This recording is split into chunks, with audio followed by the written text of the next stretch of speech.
ನ್ಯೂಸ್ಗೆ ಸ್ವಾಗತ. ನಾನು ಶ್ರುತಿ ಶಂಕರ್. ಇವತ್ತು ಬೆಂಗಳೂರಿನಲ್ಲಿ ನಡೆದಂತ ಸುದ್ದಿಗಳ ಸುತ್ತ ಕ್ವಿಕ್ ರೌಂಡ್ ಅಪ್ ಹಾಕೊಂಡು ಬರೋಣ.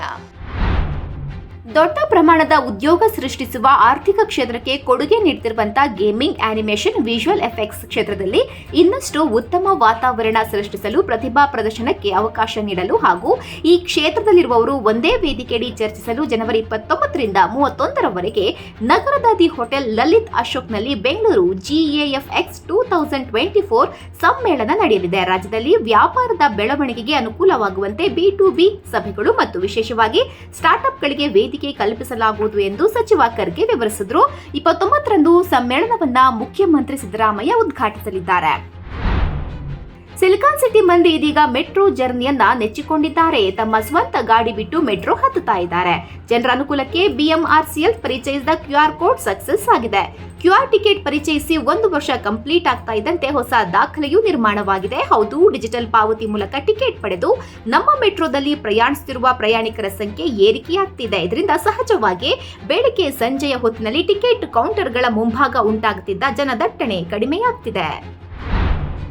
ಬೃಹತ್ ಬೆಂಗಳೂರು ಮಹಾನಗರ ಪಾಲಿಕೆ ವ್ಯಾಪ್ತಿಯ ಮಾಣಿಕ್ ಷಾ ಪರೇಡ್ ಮೈದಾನದಲ್ಲಿ ಜನವರಿ 26ರಂದು ನಡೆಯುವ ಗಣರಾಜ್ಯೋತ್ಸವ 2024ನೇ ದಿನಾಚರಣೆಯ ಪೂರ್ವಭಾವಿ ಸಿದ್ಧತೆಗಳ ಕುರಿತು ಇಂದು ಅದೇ ಮೈದಾನದಲ್ಲಿ ಸಭೆ ನಡೆಸಿದ್ರು. BBMP ಮುಖ್ಯ ಆಯುಕ್ತರಾದಂಥ ತುಷಾರ್ ಗಿರಿನಾಥ್ ಮತ್ತು ನಗರ ಪೊಲೀಸ್ ಆಯುಕ್ತರಾದಂಥ ದಯಾನಂದ್ ಅವರ ನೇತೃತ್ವದಲ್ಲಿ ಸಭೆ ನಡೆಯಿತು. ಬಳಿಕ ಸುದ್ದಿಗಾರರೊಂದಿಗೆ ಮಾತನಾಡಿದ ಅವರು 26ರಂದು ನಡೆಯುವ ಕಾರ್ಯಕ್ರಮಕ್ಕೆ ಯಾವೆಲ್ಲ ಸಿದ್ಧತೆ ಮಾಡಿಕೊಳ್ಳಲಾಗಿದೆ ಹಾಗೂ ಕಾರ್ಯಕ್ರಮ ನಡೆಯುವ ಮೈದಾನದಲ್ಲಿ 100 ಸೆಕ್ಯೂರಿಟಿ ಕ್ಯಾಮೆರಾ ಅಳವಡಿಸುವುದರ ಬಗ್ಗೆ ಮಾಹಿತಿ ನೀಡಿದ್ರು. ಪಿಂಕ್ ವಾಟ್ಸ್ಆಪ್ ವ್ಯಾಮೋಹಕ್ಕೆ ಒಳಗಾಗಿ ಸೈಬರ್ ವಂಚನೆಗೆ ಒಳಗಾಗಬೇಡಿ ಎಂದು ಕರ್ನಾಟಕ ರಾಜ್ಯ ಪೊಲೀಸರು ಎಚ್ಚರಿಕೆ ನೀಡಿದ್ದಾರೆ.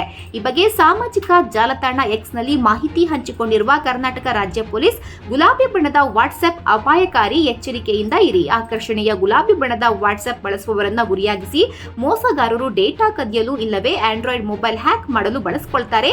ಜಾಗೃತೆಯಿಂದಿರಿ ಎಂಬ ಸಂದೇಶ ನೀಡಿದ್ದಾರೆ. ನಗರದಲ್ಲಿ ಬೈಕ್ ಕಳ್ಳರ ಕಾಟ ಹೆಚ್ಚಾಗಿದೆ. ಬೆಳ್ಳಂಬೆಳಗ್ಗೆ ಅಪಾರ್ಟ್ಮೆಂಟ್ ಪಾರ್ಕಿಂಗ್ನಲ್ಲಿದ್ದ ಬೈಕ್ ಕದ್ದು ಕಳ್ಳ ಎಸ್ಕೇಪ್ ಆಗಿದ್ದಾನೆ. 4 ಲಕ್ಷ ಮೌಲ್ಯದ ಐಷಾರಾಮಿ KTM ಬೈಕ್ ಕಳ್ಳತನವಾಗಿದೆ. ದೀಪಕ್ ಎಂಬುವವರಿಗೆ ಸೇರಿದ KTM ಬೈಕ್ನ ತನ್ನದೇ ಬೈಕ್ ಎಂಬಂತೆ ಬಂದು ಕಳ್ಳ ಕದ್ದಿದ್ದಾನೆ. ಮೊದಲೇ ಡೂಪ್ಲಿಕೇಟ್ ಕೀ ಮಾಡಿ ತಂದಿದ್ದ ಕಳ್ಳ ಬೆಳಗ್ಗೆ 8 ಗಂಟೆಗೆ ಅಪಾರ್ಟ್ಮೆಂಟ್ ಒಳ ಬಂದು ಕಳ್ಳತನ ಮಾಡಿದ್ದಾನೆ. ಬೈಕ್ ಕಳ್ಳತನದ ದೃಶ್ಯ CCTVಯಲ್ಲಿ ಸೆರೆಯಾಗಿದ್ದು ಹೆಣ್ಣೂರಿನ ಸಾಯಿ ಗೋವಿಂದ್ ಅಪಾರ್ಟ್ಮೆಂಟ್ನಲ್ಲಿ ಘಟನೆ ನಡೆದಿದೆ. ಅಸ್ಸಾಂನಲ್ಲಿ ಭಾರತ್ ನ್ಯಾಯ್ ಜೋಡೋ ಯಾತ್ರೆಯಲ್ಲಿ ರಾಹುಲ್ ಗಾಂಧಿಗೆ ಅಡ್ಡಿ ವಿಚಾರಕ್ಕೆ ಸಂಬಂಧಿಸಿದಂತೆ ಕಾಂಗ್ರೆಸ್ ಇಡೀ ದೇಶದಲ್ಲಿ ಪ್ರತಿಭಟನೆ ನಡೆಸಿತು. ಬೆಂಗಳೂರಿನಲ್ಲೂ ಸಹ ರಾಹುಲ್ ಗಾಂಧಿ ಪರ ಕಾಂಗ್ರೆಸ್ ಪ್ರತಿಭಟನೆ ನಡೆಸಿತ್ತು.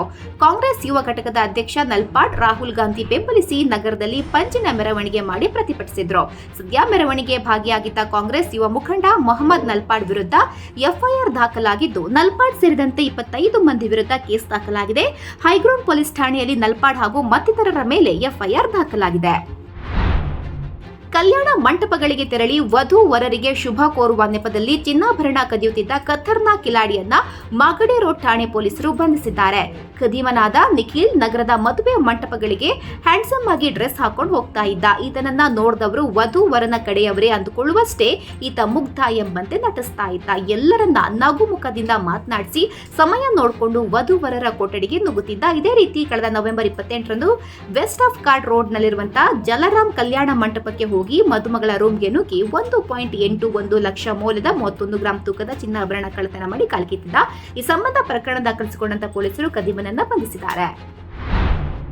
ಡೆಪಾಸಿಟ್ ಸೆಂಟರ್ನಲ್ಲಿ ಹಣ ಹಾಕಲು ಬರುವಂತ ಅಮಾಯಕರನ್ನ ಗುರಿಯಾಗಿಸಿ ಹಣ ವರ್ಗಾವಣೆ ಮಾಡಿಕೊಳ್ಳುವ ಸೋಗಿನಲ್ಲಿ ವಂಚಿಸುತ್ತಿದ್ದ ವಂಚಕನನ್ನ ಮಾಗಡಿ ರೋಡ್ ಠಾಣೆ ಪೊಲೀಸರು ಬಂಧಿಸಿದ್ದಾರೆ. RT ನಗರದ ಸಾಯಿಲ್ ಬಂಧಿತ ಆರೋಪಿ. ಈತ ATM ಕೇಂದ್ರಗಳ ಮುಂದೆ ನಿಂತು ಹಣ ಡೆಪಾಸಿಟ್ಗೆ ಬರುವ ಅಮಾಯಕರನ್ನ ಟಾರ್ಗೆಟ್ ಮಾಡ್ಕೊಳ್ತಾ ಇದ್ದ. ತುರ್ತು ಹಣ ಬೇಕಾಗಿದ್ದು ಆನ್ಲೈನ್ ಮೂಲಕ ಹಣ ಕಳಿಸುವುದಾಗಿ ಸಾರ್ವಜನಿಕರ ಬಳಿ ನಿವೇದಿಸಿಕೊಳ್ತಾ ಇದ್ದ. ಈತನ ಮಾತನ್ನ ನಂಬಿ ಡೆಪಾಸಿಟ್ ಇಡುವ ಹಣವನ್ನ ಕೊಡ್ತಾ ಇದ್ರು.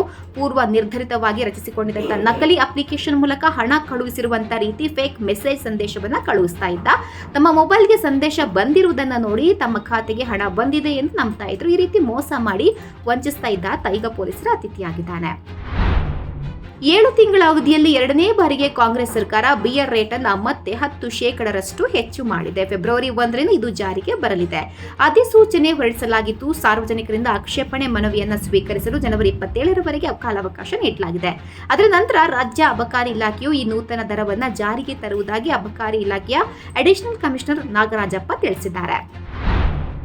ಸಂಜಯ್ ನಗರದಲ್ಲಿ 4 ವರ್ಷದ ಬಾಲಕಿ ಮೇಲೆ ನಿಷೇಧಿತ ಪಿಟ್ಬುಲ್ ನಾಯಿ ದಾಳಿ ನಡೆಸಿದೆ.